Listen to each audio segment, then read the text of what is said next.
is they have no one to talk to. That's the number one catastrophe of our youth. Your child goes to school, let's say they go to public school, that's the majority of Muslims, they put their children in public school because they can't afford Islamic school or whatever reason, right? We don't blame them for it, that's their circumstance. So they put their children in public school. By 5th or 6th grade, your children learn some pretty filthy vocabulary in this country. I don't care what state you're from. Right? There's some pretty dirty vocabulary. They learn how to access some pretty disgusting websites. They learn how to download some pretty hideous things on their PSPs and iPod videos or iPod touches or iPhones or whatever. So they're pretty advanced, but at a very early age. Things you would never have learned until you were 25, they know when they're 12. That's the reality. That's what's going on today. So, how many parents here know what Facebook is? You guys know what Facebook is? Show of hands, please. Okay, Twitter. You know what Twitter is? It's not when your eye bugs out. It's something else. Okay, so your kids are on these social networking sites where where predators, literally predators, have access to talk to your teenage daughter or to your son, and to engage in relationships with them over the internet, and eventually they meet up with them and things happen. This is a reality of the Muslim youth today. This is happening. We shouldn't close our eyes to it, we need to open our eyes to it. And you say to yourself, nah, not my kids. No, please, wake up. And some basic solutions, before we talk about the bigger picture and what we need to do at the masajid, some basic solutions: do not have open access internet at home, especially when you have children under the age of 12. Do not. That is a horrible idea. Do not give your children a laptop. Do not give them a machine, a phone that has anything but phone numbers. No texting. Don't give them text message phones. Don't give them internet access phones. You are asking for trouble. You are asking for trouble. You will regret what you did later on. You think you got them these things because you love them. You are destroying them. You are destroying them. They are not smart enough to figure out, I shouldn't be doing that or I shouldn't be doing this. Don't assume that they will make all the good decisions because you come from a nice family. Please don't fall into that trap. For Allah's sake, take those things away. There are other ways to entertain your children. So this is the first thing. When your children become teenagers, by the way, which happens a lot, right? Our children become teenagers. And as I travel the country, you know what happens with a lot of parents? They come to me and they say, I have a teenage girl. I have a teenage boy. I want you to talk to him. This has happened to me hundreds of times. Literally hundreds of times. And you know why they come to me? And I don't judge anyone. I don't judge anyone. Wallahi, I don't judge anyone. You know why they come? Because when they're teenagers, they become independent. And when they become independent, they no longer listen to you. When they no longer listen to you, you have to find somebody that they will listen to. The ship has already sailed. When was your chance? When was your chance? Before they turned into semi-adults. That was your chance. Don't lose that opportunity. The thing that we have to learn here is we're in a different world. The way you deal with your children back home is not the way you deal with them here. They're two different things. Back home you can yell at them, slap them, do whatever. It's all good. That's how everybody does it. Over here you yell at them a little, they'll go and talk, my dad, he's total loser. They'll talk about you like that. They will. Among the friends, they will talk. I used to run a Sunday school. I was the head of a Sunday school, and my primary job, you know what it was? It was to be a spy. That was my it wasn't curriculum, or am I teaching Aqidah, or what textbooks to order. No. That will come later. Let me go around during recess and spy on the conversations these kids are having. My mom let me buy an NC-17 video game, and I'm only 8. She loves me. No, she doesn't. I have Grand Theft Auto, whatever, 85 now. Right? Did you see that movie? It's PG-13, but I still got to go see it. Or it's rated R and I've seen it. We even have the DVD at home. This is what the kids are talking about. You're messing your kids up. You think you love them? This is love? This is what Ibrahim alayhi salam, would he approve of anything near this? Anything near this is concern for children? Wake up. Really, wake up.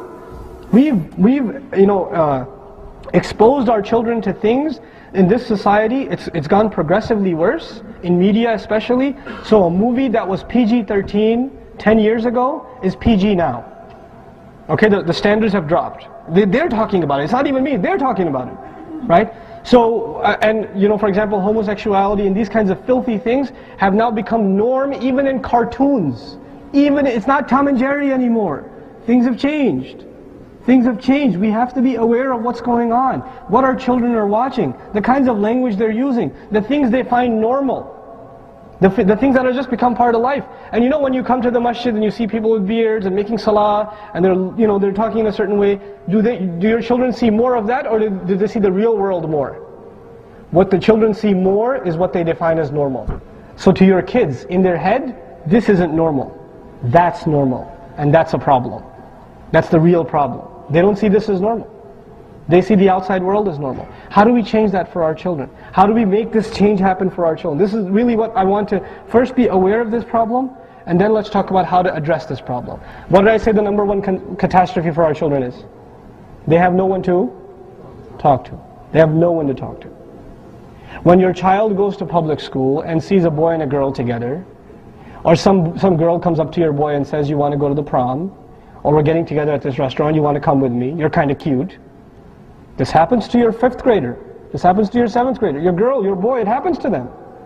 Are they going to come home and talk to you about it? No. Hey dad, this girl told me I'm cute. What? Is this why we brought you to America? Slap, slap, you know, the works. This child knows my parents can't handle that information. So he's got to talk to someone about it. Guess who he's going to talk to? He's going to talk to his friends. And if he's going to public school, are his friends Muslim or non-Muslim? They're non-Muslim, so when he talks to his non-Muslim friends, what kind of advice is he going to get? Muslim advice or non-Muslim advice? Non-Muslim advice. Go for it, man. That's what he's going to get. And now your children are confiding in their friends and not in you because you're too strict. You don't talk to them. You don't open that door for them. Because you're used to having that authority that your father had on you, but that was back home. This is here, man. This is different. It doesn't work like that. We have to befriend our children. We have to let them open up to us. And this is a problem even for me. I'm a father of 3 daughters, right? And I'm a protective father. So when my daughter was in preschool, there was a boy that sat next to her, and she came home and said, Hamza sat next to me today. And we colored together. And I said, what? You know? And my wife looked at me and said, just leave. I'll talk to her. You leave. Because if I show anger now, then she'll know my dad doesn't like hearing about Hamza. So, next time Hamza does something or says something, is she going to tell me? No. So I've actually chopped off my own foot when I said that. I have to learn how to deal with these things. It takes a little bit of tactics. It takes a little bit of patience to deal with our children. We put them here. It's not their fault. We put them here. We put them in that school. We put them in that environment. They didn't ask for it.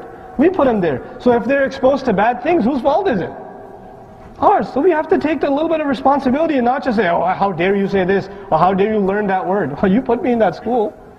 You put me in that situation. You let me watch that movie. You didn't ask what friends I have and where they live and who their parents are and what we do when we get together. You didn't ask. That's your problem. So open up the doors of communication for your children. Open up those doors. Open them now before it's too late. Really, open them now before it's too late. Too many of our children have rebelled from their homes. Too many of our daughters have run away with boyfriends. Too many. Too many. And I know it's ugly to hear, but it's our reality. We have to face it. Too many of our sons have illicit relationships. You know, this is a sick reality. We have to deal with this. And we can't just cry about it, we have to deal with it. So this is the first thing, open up the doors of communication with your children. The second thing, for your teenage children, I give you the example of Yaqub alayhi salam. We said he's a wonderful father. Did his sons do something really messed up? They did. What did they do? You remember? They took his son, kidnapped him, dropped him in a ditch in the middle of the woods, and came back with a shirt with false blood on it. Did he know they were lying? Okay, so now here's a situation. There's some young sons, and here's a father. The father knows they did something horribly wrong. Does he say, you scum, you better go back and get that? Do you find any of that? What do you find? فَصَبْرٌ جَمِيلٌ. When I hear that response, I say, what kind of dad is he? Why didn't he yell at them? Why didn't he, you know why? Because he's an ingenious father. A father who really takes care of parenting knows what is the age to advise your children and what is the age when they have become independent. No matter what I tell them, they're not going to listen. A father knows. So there's an age where the only thing you can do is what? Sabrun Jameel. There's an age that comes where all that's left is Sabrun Jameel. That's it. That's all you can do. Because now the ship is sailed, they're on their own.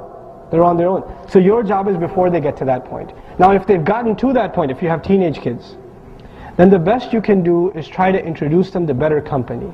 To try to, first of all, give life to the youth groups at the masajid. I don't care what problem, other kids their age. Youth groups are the lifeline of Islamic da'wah to our youth. They're the lifeline. If we don't support them, we're losing it.